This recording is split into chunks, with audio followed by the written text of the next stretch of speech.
Olá pessoal, estamos de volta, espero que estejam bem. Aqui é o professor Luiz Henrique para mais uma aula de filosofia do terceiro ano, nossa aula de número 27, onde nós vamos continuar ali as temáticas do Freud. Hoje vamos trabalhar ali as questões freudianas, psicossexuais, neurose e psicose. Lembrando a todos que a presença no Classroom mudou. Assim que vocês fazem a atividade e enviam essa atividade, fica registrada a presença e a atividade feita. Também lembramos a todos que não têm acesso ao Classroom por qualquer motivo, que entrem em contato com a escola para levar e buscar as atividades até a escola. A partir do momento que você entrega a atividade na escola, está registrada a sua presença e também a pontuação da atividade, ok? Então, pessoal, vamos dar sequência à nossa aula de Freud. Na aula anterior, vimos Freud, ansiedade e mecanismos de defesa. Na aula de hoje, veremos Freud, fases psicossexuais, neurose e psicose. Ô, professor, como assim fases psicossexuais? Moçada, fica tranquilinho que não vai ter nada demais. Não vamos entrar em nada polêmico. Só vamos abordar como que o Freud, a partir da teoria da psicanálise, vê um desenvolvimento dos seres humanos que vai da infância até a fase adulta e relaciona isso com algumas questões sexuais, sem polêmicas, sem nada que possa causar aí um grande frisson ou polêmica. E depois disso nós vamos ver o quê? O que o Freud chama de neuroses e o que o Freud chama de psicoses, sua origem, como que é trabalhado, de uma maneira também resumida, sem muita polêmica ou muito tecnicismo da parte científica, psicológica, da teoria psicanalítica, ok? Objeto da aula, objetivo da aula, sintetizar a teoria psicanalítica de Freud, as fases psicossexuais e o trabalho da psicanálise sobre neurose e psicose. Freud e as fases psicossexuais. Você sabia que existem fases psicossexuais? Pessoal, vocês já ouviram falar em fases psicossexuais? Fases de desenvolvimento sexual? Sim ou não? As fases da sexualidade, ou fases psicossexuais, para Freud, procura entender como o ser humano se desenvolve sexualmente. Deste modo, como tornam-se um adulto de acordo com suas vivências em cada uma dessas fases. Então, reparem que em cada fase do nosso desenvolvimento, conforme a figura aqui do lado, certo? Tanto os meninos quanto as meninas, os homens quanto as mulheres e os idosos, todos têm um desenvolvimento dessas fases da sexualidade e elas vão influenciar de maneira diferente cada fase da nossa vida. Então, pessoal, o objetivo aqui não é discutir conceitos específicos nem entrar em especialidades, mas sim mostrar que durante toda a nossa fase da vida, desde a infância até a fase idosa, né, os nossos vovôs e vovós, você tem a questão da sexualidade presente, de maneira diversa e com significados, obviamente, diversos, mas ainda assim presente e, por isso, importante para desvendar os segredos da nossa psique, da nossa mente, da nossa consciência. Para Freud, a sexualidade é definida como um instinto presente desde o nascimento. Pessoal, isso aqui é muito interessante. Então, a sexualidade ela não é criada num momento da nossa vida. A sexualidade ela não é imposta pela sociedade, ela não é imposta por pessoas que nos cercam, ela não é imposta pela televisão. Todo ser humano já nasce com a sua sexualidade, que vai se desenvolver, e esse desenvolvimento pode ter várias etapas e pode ser diverso. Mas é impossível pensar o ser humano sem a sexualidade. A sexualidade nasce conosco e aí sim, no desenvolvimento, podem ter uma série de diversificações ou orientações diferentes. não se restringindo à noção de erotismo. Isso aqui é muito importante. O Freud, de uma maneira geral, aí, ele é muito distorcido, ele é muito mal entendido, pegam muito a questão ali piadista da teoria da sexualidade do Freud. Ficam fazendo piadinhas, às vezes piadinhas de mau gosto, né? Ou até mesmo usando a questão da sexualidade para deturpar a figura e a teoria do Freud. Mas não, o próprio Freud destaca que a sexualidade ela não está diretamente ligada ao erotismo, ela não está diretamente fazendo parte do erotismo. A sexualidade é algo muito maior. É óbvio que toda sexualidade vai, em certo momento, chegar na questão do erótico, mas não é só isso. Isso que é importante. Vejam, Freud fala, a sexualidade não se restringe ao erotismo, ou seja, a sexualidade não está diretamente ligada a isso. Ela é muito mais que isso. Ela vai para além disso. Beleza, moçada? Isso é muito importante. Sexualidade não é a coisa só do erotismo. Ela está para além disso, vai muito mais que isso. Estas se apresentam de acordo com as fases do desenvolvimento psicossexual que veremos a seguir. Então, beleza. Vimos que a sexualidade nasce com os seres humanos, homens e mulheres. Vimos que a sexualidade não está restringida ao erotismo, não é exclusivamente falar do erótico. Então, vamos ver quais são essas fases e como que elas acontecem. As fases da sexualidade, segundo Freud, são 1. A fase oral.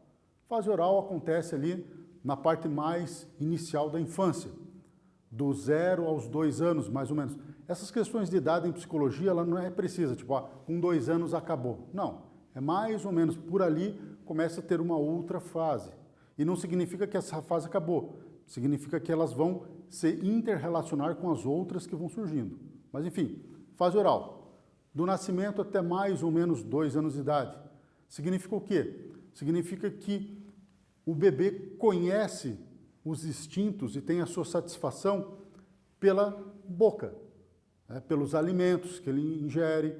E a partir disso daí ele vai sentir o quê? O quente, o frio e vários outros aspectos e sensações que vão causar nele prazer ou desprazer pela alimentação. Ele está conhecendo os alimentos, está recebendo os alimentos e tal. Então, essa é a fase oral. Não é à toa que o nenê coloca muito a mão na boca e também tem o hábito de chupar o dedo ou chupar a chupeta. Isso tudo é a fase oral, ok? 2. Fase anal. A fase anal é quando você começa a controlar o seu intestino. Lembram? Eu fui pai recentemente, né? Tenho uma filha pequena, então ainda está muito fresco ficar trocando fraldas. E também correr atrás de promoção de fraldas em farmácia para tentar economizar um pouco de dinheiro. Então, o que acontece? Depois dos 2 anos, é que a criança começa a ter o que nós, pais e mães, chamamos de desfralde, que é você tirar a fralda. Por quê? É ali que a criança começa a controlar o intestino e, obviamente, também o ânus e o músculo ali, o esfíncter. Começa a conseguir segurar o cocô e não fica fazendo mais cocô nas calças. Por isso que você faz o desfralde. Então, a partir dos 2 anos, começa a ter o quê? O controle da questão anal. E a partir daí começa a ter o quê? Um sentimento de satisfação ou insatisfação. Acho que todo mundo aqui sabe como que é insatisfatório, como que é ruim você ficar segurando, certo? Para ir ao banheiro. Então, isso daí também, você dominar isso daí, não é uma sensação de prazer. Às vezes traz muito mais insatisfação, você segurar as suas necessidades fisiológicas de ir ao banheiro, do que satisfação. Mas é esse controle que vai trazendo também vários sentimentos para a criança e vai fazendo parte do nosso desenvolvimento. Veja, não acaba. A fase oral agora ela está se juntando com a fase anal e vai evoluindo. Quando nós ficamos adultos, nós vamos ter várias fases acontecendo ao mesmo tempo. 3. Fase fálica, certo? Que é a fase da descoberta dos seus órgãos genitais, certo? 4. A latência. A latência é um período que precede a adolescência, aonde a criança fica sem muitas descobertas, certo? Não tem muita descoberta nessa parte de satisfação, insatisfação, prazer, desprazer. É chamado de fase de latência. E depois vem a fase ali onde os hormônios já começam a trabalhar em nós, né? Que é a fase da adolescência, onde você vai descobrir o quê? A questão genital. A questão vai envolver o quê? A questão da reprodução. Você já começa a ter noção do que você é, homem, mulher, a questão da reprodução e começa o quê? A desenvolver desejos a partir dessa questão, certo? É importante ressaltar que estas fases da sexualidade nunca se dão de formas estanques, ou seja, elas nunca estão dissociadas. Então, pessoal, como eu estou falando desde o início, ali, quando eu comecei a explicar ali a fase oral, essas 5 fases para os adultos, ou para vocês aí, terceiro ano, terminando a adolescência, no final da adolescência, elas se dão o quê? Juntas, sempre. Você não consegue diferenciar, né? Você continua tendo prazer pelos paladares que vêm da degustação, sim ou não? Degustar uma boa comida, experimentar um tempero novo, isso não dá um prazer ou um desprazer, se você não gosta desse tempero novo? Então, todas essas questões continuam acontecendo em nós, adultos. Atividade 1. Assinale verdadeiro ou falso. Faço a atividade 1 e já retornamos.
Olá, voltamos. Vamos verificar a resposta da atividade 1. Resposta: verdadeiro. Freud, para que possamos entender como o ser humano se desenvolve sexualmente, criou o termo fases da sexualidade ou fases psicossexuais, como falamos aqui. Como nos tornamos um adulto de acordo com as vivências de cada uma dessas fases. Ou seja, essas fases que nós retratamos ali, as 5 fases, começa com a oral e termina na genital, fazem parte do quê? Da nossa formação enquanto seres humanos, homens e mulheres que vão ter uma vida adulta plena. Freud, transtornos mentais, neurose. Então, pessoal, aqui nós vamos entrar em mais um aspecto da teoria psicanalítica, do tratamento da psicanálise, aquilo que a teoria psicanalítica do Freud, segundo Freud, chama de neurose e propõe a se tratar e a identificar o que são essas neuroses. Os transtornos mentais caracterizam uma faixa que vai desde formas neuróticas leves até a loucura, na plenitude do seu termo. Ou seja, pessoal, as neuroses, elas não se apresentam como doenças mentais graves, no sentido que a pessoa precise ficar internada no hospital tal. A maioria delas, como nós vamos ver aqui, se apresenta de forma leve, que pode ser tratada com a pessoa ainda convivendo em sociedade, certo? Mas, enfim, a neurose pode chegar ao que nós chamamos de loucura plena ou loucura total, que aí sim a pessoa perde completamente a noção da realidade e precisa de um tratamento mais especializado, particularizado e, às vezes, enfim, ser até internado para fazer esse tratamento. Freud e os transtornos mentais, neurose. Aqui o conceito de normal. Pessoal, aqui vai ser bem interessante, nós já vamos nos deter ali no slide, a definição do conceito normal. Essa definição é interessante para a gente poder ver a neurose e o assunto que logo depois trataremos, que é a psicose. Né? Psicose, que é até título de filme, né? Tem filmes chamados Psicose e tal. Mas, enfim, voltando aqui. Moçada, a questão da neurose tem a ver com a gente entender o que é normal. Então, presta atenção nesse conceito de normalidade, que é um conceito simples, porque é um conceito que vai dizer que ninguém é normal na realidade. Mas vamos lá trabalhar o conceito. Normal seria aquela personalidade, ou seja, nós, personalidade somos nós. Você que é um sujeito, eu que sou um sujeito, nossos pais, etc.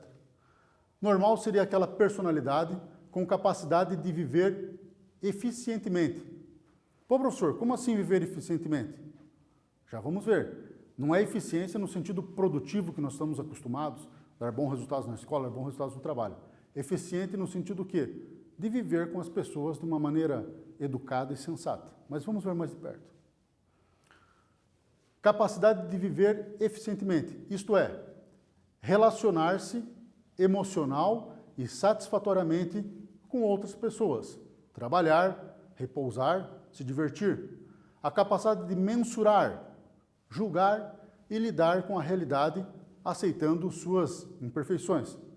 Como eu falei, o normal na realidade não é normal, é a pessoa que sabe lidar com as imperfeições da realidade, com aquelas frustrações diárias, mensais, semanais, depende do que você vai trabalhar, com quem você trabalha, e que sabe, dentro dessas imperfeições da vida, dentro dessas frustrações, levar uma vida aceitável, se relaciona bem com as pessoas, sabe driblar esses problemas, né, superar esses problemas e tal, não magoa as pessoas quando recebe esses problemas que a vida traz, mas tenta se portar da maneira emocionalmente mais segura, ou seja, seguro emocionalmente. Não é que a pessoa não sinta isso, não é que a pessoa não sabe isso, pô, não vai chorar, como você...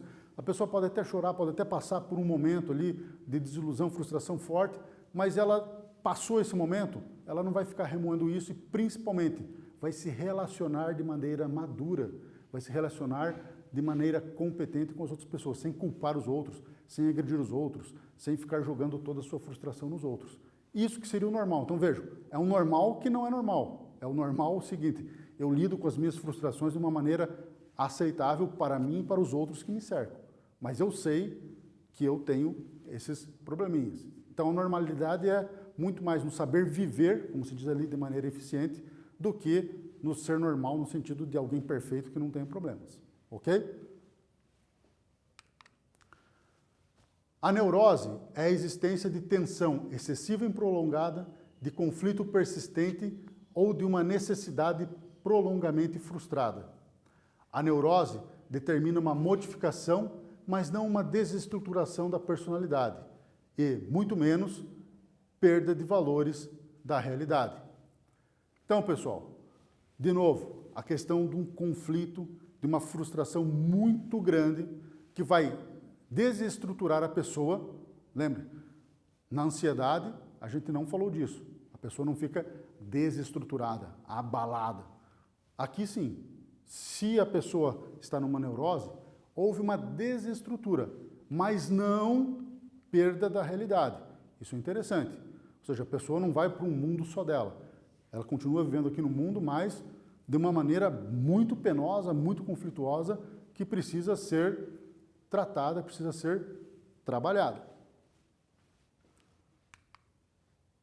Atividade 2. O que é uma personalidade normal, segundo Freud? Faça uma atividade e já voltamos.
Olá, voltamos. Vamos agora verificar a resposta da atividade 2. Resposta: é a pessoa que se relaciona emocional e satisfatoriamente com outras pessoas, trabalha, repousa e se diverte, consegue mensurar, julgar e lidar com a realidade, aceitando suas imperfeições. Lembre-se que esta é uma sugestão de resposta, uma orientação. Qual que é a ideia central? Que a pessoa normal é aquela que consegue, diante das frustrações e imperfeições, levar uma vida razoável, principalmente no convívio com os outros, sem maltratar os outros, sem ofender os outros, devido às imperfeições da vida que o cerca. Ok? Freud, transtornos mentais, neurose. Classificam-se no registro da neurose a histeria, a fobia e a neurose obsessiva. Hoje também acrescentam-se a neurose de angústia, a neurastenia e a psiconeurose. Esta última engloba a neurose de transferência e a neurose narcísica. O conceito de neurose é advindo da psicanálise. Isso aqui é muito interessante. O conceito de neurose, a classificação das neuroses, que é a obsessão, por exemplo, que é a mais prejudicial, que mais cria conflitos, tudo isso vem o quê? Vem da teoria psicanalítica. Agora nós vamos entrar num outro conceito, certo? Que está relacionado com a neurose, mas que já vem lá da psiquiatria, daquela experiência como médico psiquiátrica que o Freud teve, que é o quê? A questão da psicose. Então, prestem atenção. A psicose aparece como proveniente do saber psiquiátrico, baseado na concepção do sujeito que se organiza em torno da ideia de alienação e perda da razão. Então aqui, pessoal, vai haver uma grande diferença com a neurose. Lembram que eu frisei bastante? A neurose é uma relação conflituosa, penosa da vivência da pessoa, mas ela ainda tem um pezinho na realidade. Ela ainda está ligada à realidade. A psicose, ela vai perder a realidade. Ela vai para o mundo particular só dela. Ela vai literalmente viver em outro mundo, se vocês quiserem usar isso. Eu sei que os psicólogos não gostam de usar essa expressão, muito menos os psicanalistas, viver em outro mundo, mas para nós aqui, didaticamente, seria isso. A pessoa está num mundo que é só dela. Ela não partilha mais esse mundo que nós convivemos. Ok? Nas psicoses, além da alteração do comportamento, são comuns delírios e alucinações. Então, pessoal, essa é uma característica só da psicose, que não vai ter na neurose, não vai ter na ansiedade. O quê? A pessoa fica alucinada, a pessoa tem delírios, ou seja, como eu falei, ela está vivendo num outro mundo. Ela vê coisas que a gente não vai ver, ok? Atividade 3, assinale verdadeiro ou falso. Faço atividade 3, já retornamos.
Olá, voltamos. Vamos verificar agora a resposta da atividade. Resposta: falso. A neurose é a existência de tensão e não lazer. Então, aqui, para mostrar o que está falso na resposta, nós passamos um traço nas palavras que tornam a resposta falsa e colocamos em vermelho a palavra que seria mais adequada. Então, resposta falsa. A neurose é a existência de tensão e não de lazer, excessiva e prolongada, de conflito e não de alegria, persistente ou de necessidade prolongamente frustrada. Então, para a resposta estar adequada, teríamos que substituir lazer por tensão e alegria por conflito. As psicoses se manifestam como esquizofrenia, maníaco-depressiva, paranoia e psicose alcoólica. Então, pessoal, essas 4 características são características ímpar específicas da psicose. Você não vai ver um maníaco depressivo como neurose, você não vai ver um esquizofrênico como neurose. Esquizofrenia, depressão aguda, tudo isso está na psicose, porque a pessoa vai perdendo a noção da realidade, a pessoa vai tendo uma realidade só dela, vivendo de alucinações e delírios muito particulares. O psicótico pode se encontrar em estado de depressão, de extrema euforia ou de agitação. E o que acontece? Esses estágios, depressão, euforia, eles ficam se oscilando. Uma hora o cara está muito triste, uma hora o cara está muito contente, muito empolgado, aí de repente fica muito triste de novo, tudo isso daí se oscila e a pessoa, a partir disso, vai entrando em delírios, alucinações e perdendo completamente a noção da realidade. Atividade 4. Explique o que é a psicose. Faça a atividade 4 e já retornamos.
Olá, voltamos. Vamos verificar a resposta da atividade. Resposta. A psicose vem do saber psiquiátrico e entende que sofre de psicose o sujeito que se organiza em torno da ideia de alienação e perda da razão. Lembrando, pessoal, que essa é uma sugestão, uma orientação de resposta. O que é a ideia central que tem que ter ali? Que a psicose tem a ver com alienação, alucinação, delírio. Ou seja, quando a pessoa perde a realidade, quando ela perde totalmente a razão, aí nós estamos entrando no campo da psicose, ok? Resumindo a aula de hoje, as fases da sexualidade explicam o desenvolvimento humano até a vida adulta. A neurose vem de uma tensão excessiva e prolongada, conflito, frustração. A psicose vem da psiquiatria, isto do sujeito que perdeu a razão e sofre de delírio ou alienação. Pessoal, muito obrigado e até a próxima.